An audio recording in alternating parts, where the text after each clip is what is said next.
हाँ तो बच्चों बायोलॉजिकल क्लासिफिकेशन रहेगा आपका सेकंड चैप्टर 11th क्लास के बायोलॉजी से।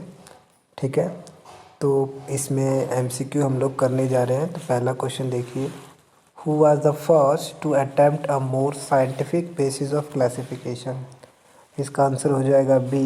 ठीक है, इनके क्लासिफिकेशन को आर्टिफिशियल क्लासिफिकेशन नहीं बोल सकते हैं, क्योंकि इन्होंने कुछ ही करेक्टर को इन्वॉल्व किया था अपने साइंटिफिक बेसिस ऑफ क्लासिफिकेशन में। ठीक है ना।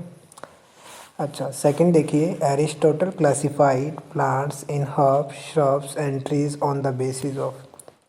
तो इन्होंने मॉर्फोलॉजिकल कैरेक्टर के बेस पर, कहा जाए तो ग्रोथ हैबिट के बेस पर इन्होंने प्लांट्स को क्या किया था, क्लासिफाई किया था हर्ब श्रब्स एंड ट्रीज में। ठीक है, अगला देखिए, in how many groups did Aristotle divide the animals on the basis of presence and absence of RBC। अब देखिए एरिस्टोटल ने ऑर्गेनिजम्स को प्लांट और एनिमल्स में डिवाइड कर दिया। ठीक है, अब एनिमल्स को फर्दर डिवाइड किया on the basis of RBC।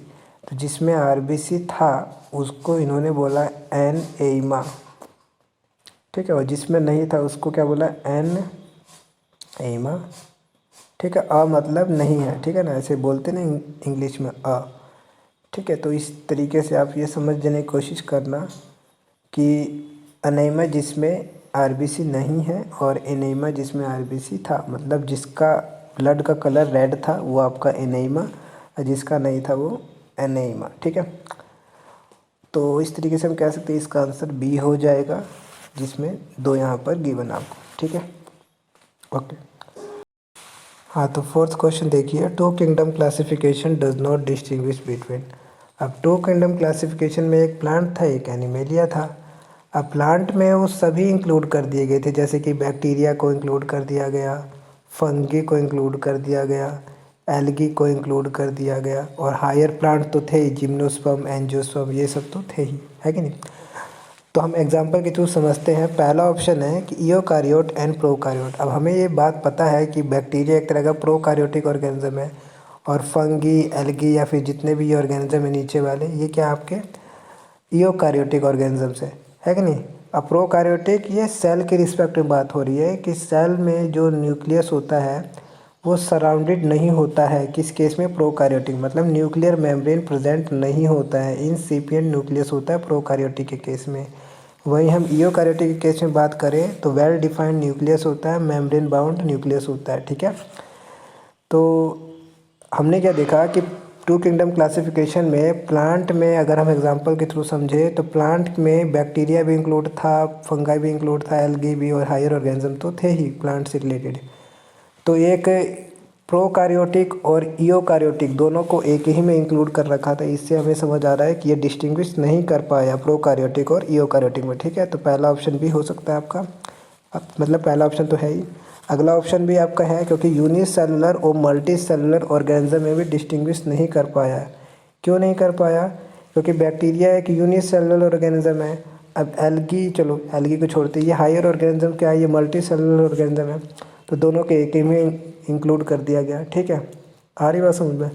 तो इस बात को भी नज़रअंदाज कर दिया गया कि यूनिसेलुलर और मल्टी सेलुलर को अलग अलग रखना चाहिए था। ठीक है, अगला है photosynthetic green algae and non photosynthetic fungi. हाँ तो बोला तो है, अब जब एल्गी है तो एल्गी में फोटोसिंथेसिस होता है और फंगे में नहीं होता है। ठीक है, ये हेटरोट्रॉफिक होते हैं ऑर्गेनिज्म आपके फंगाई।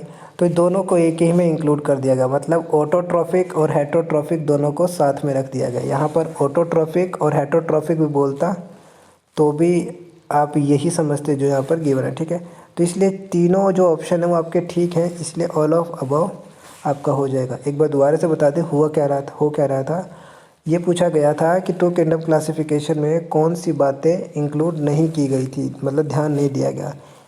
इन्होंने ईओकारियोटिक प्रोकारियोटिक को साथ में रख दिया, यूनिसेलुलर और मल्टी सेलुलर ऑर्गेनिज्म को साथ में रख दिया, और ऑटोट्रॉफिक और हेटरोट्रॉफिक ऑर्गेनिज्म को साथ में रख दिया गया। ठीक है, तो इनमें डिस्टिंग्विश नहीं कर पाया, इसलिए ऑप्शन डी हो जाएगा।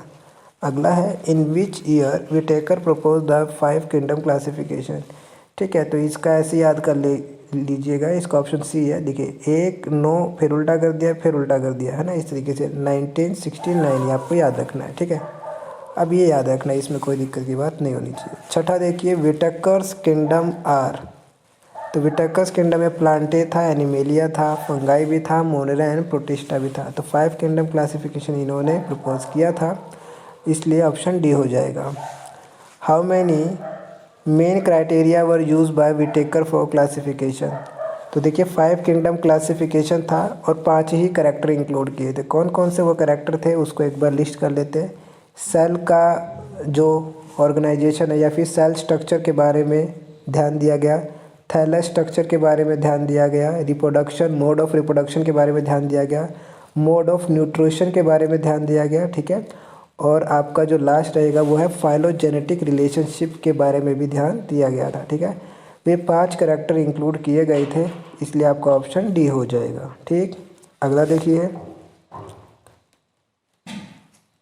8th question, what is the criteria use by Whittaker for classification. अरे ये अभी अभी तो बात किया था कि cell structure, thallus organisation, reproduction का मोड कैसा है और mode of nutrition and phylogenetic relationship, ठीक है। तो ये 5 करैक्टर इंक्लूड किए थे। अब ऑप्शन देख लीजिए, ऑल एक्सेप्ट 5 एंड 6, नहीं ये गलत है। ऑल एक्सेप्ट 5 एंड 7 ये भी गलत है।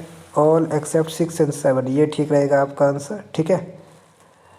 चलिए अगला देखिए, in earlier classification like 2 kingdoms the following are included in plant. तो प्लांट में बैक्टीरिया था, blue green algae, fungus, mosses and ferns, gymnosperm, angiosperm, इसलिए ऑप्शन आपका डी हो जाएगा, ठीक है ना। तो इस तरीके से आपने ये 9 क्वेश्चन डील कर लिए। चलो थैंक यू।